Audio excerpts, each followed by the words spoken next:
Hey guys, welcome back to my channel. Today's video is going to be the second episode in my mental health series. The first one wasn't so much an informative video like this one. The first one was more so me kind of telling you guys where I was like around that time, things that were going on, and just opening up more about my depression and whatnot. But I want to start this series to be informative as well. This video I'm doing today on borderline personality disorder is going to be a two-part video. Today's video will be more of just like the general information for borderline, and then the second video that I'll film probably at another time will be my experience with it, how it's affected my life, how it's affected those in my life. So that will be coming as well. If you enjoy these types of videos, even beyond my makeup videos, if you enjoy like the mental health videos, please like this video so I know that other people enjoy it, or at least relate to it or get something from the videos. And don't forget to subscribe, because my channel will be having other content besides makeup. I know that right now most of my videos are makeup based, but I'm going to be adding several other things, such as this mental health series. So I'm going to go ahead and jump into it. The generic definition of borderline personality disorder, it's a mental illness that's typically marked by like an ongoing pattern of varying moods and self-image, behavior, things like that. A lot of the symptoms can kind of cross over with people who have bipolar disorder, but they are not the same. If I do a video on bipolar, I might kind of go into how they're the same on that video. I didn't think about doing that in this one, so I won't. But some of the signs and symptoms of someone with borderline are mood swings, unstable self-image.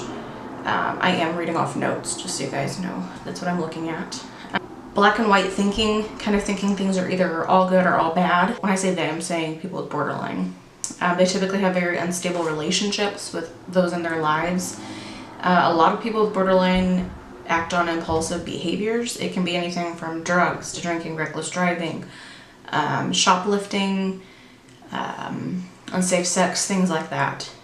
Another issue for people with borderline is self-harming is another kind of sign. Trust issues, fear of abandonment specifically, just kind of trying to avoid getting close to people because you're afraid they're going to leave you, that type of thing. Some of the risk factors for people with borderline, it could be family history of borderline.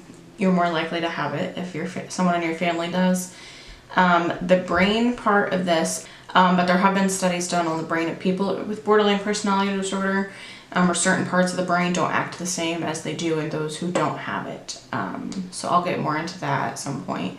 But another risk factor for people with borderline, and I kind of feel like this is where I fall into, which I will get into detail on my next video, is environmental.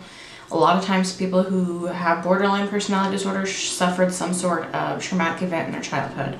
It could be sexual abuse, physical abuse, mental abuse, things like that. But there are treatments for borderline personality disorder, and actually borderline personality disorder is one of the only mental illnesses that is curable. And what I mean by that is people with borderline can change their behaviors and get into a pattern where they're not doing these self-destructive behaviors anymore.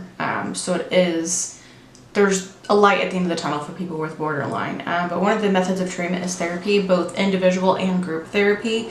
But one of the most common for people with borderline personality is DBT, which is dialectical behavior therapy, and that was specifically designed for people who have borderline. And here in a moment I will go further into detail about what that includes. And then medications, antidepressants, anti-anxiety, those can kind of calm the symptoms of people with borderline personality and whatnot. So I'm going to go ahead and go into a little more detail about the brain of those with borderline, as well as DBT and what that involves. So we're going to go ahead and jump into that. Okay, so I want to go ahead and dive a little further into how someone with borderline personality disorder's brain in some ways is different than someone who does not have it. Part of the brain is the amygdala that we're going to talk about, and this is the part of the brain that regulates fear and aggression. Brain scans of people with borderline have shown that their amygdalas are noticeably smaller than the general population, and they may have even undergone atrophy. And typically the smaller the amygdala is, the more overactive it is. So that basically means that people with borderline personality disorder, when they experience an emotion, they do so more intensely than the general population, and then like the cooling down period can take much longer because of that. The other part of the brain that we're going to talk about is the hippocampus. And this is mainly associated with long-term and short-term memory.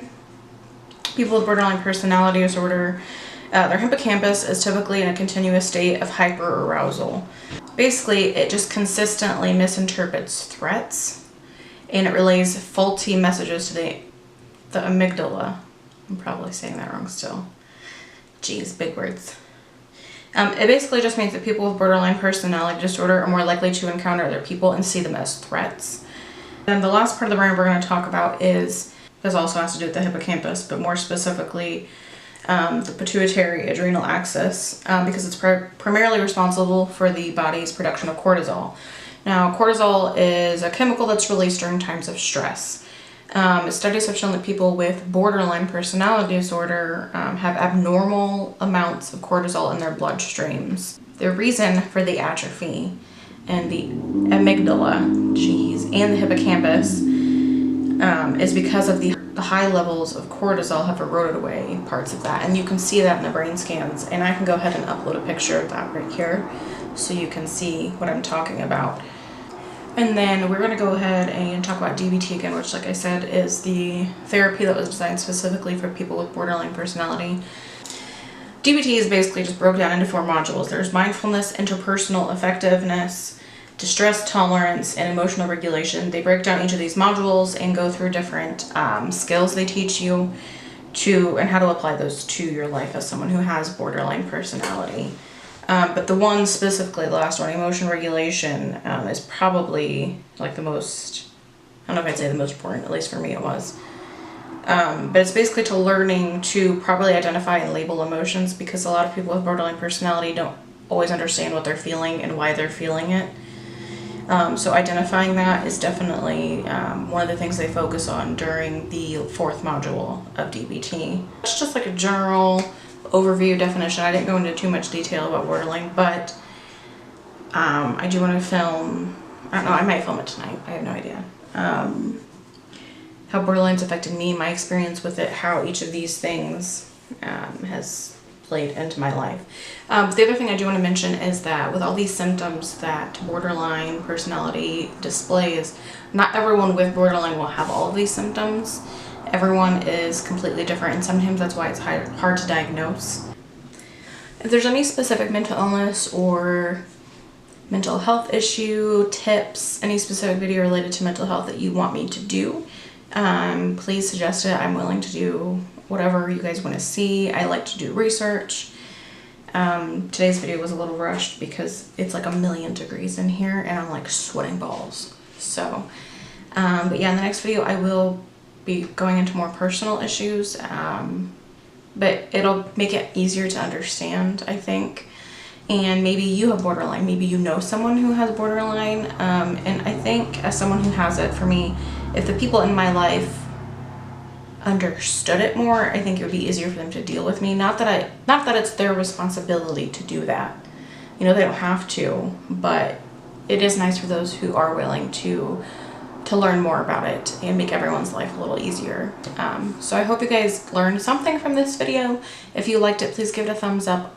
Subscribe if you haven't already. I can't wait to extend on this series, and we will be doing other series on this channel as well, not just makeup. So stay tuned for that. Thank you guys so much for watching, and I will see you guys in my next one. Bye.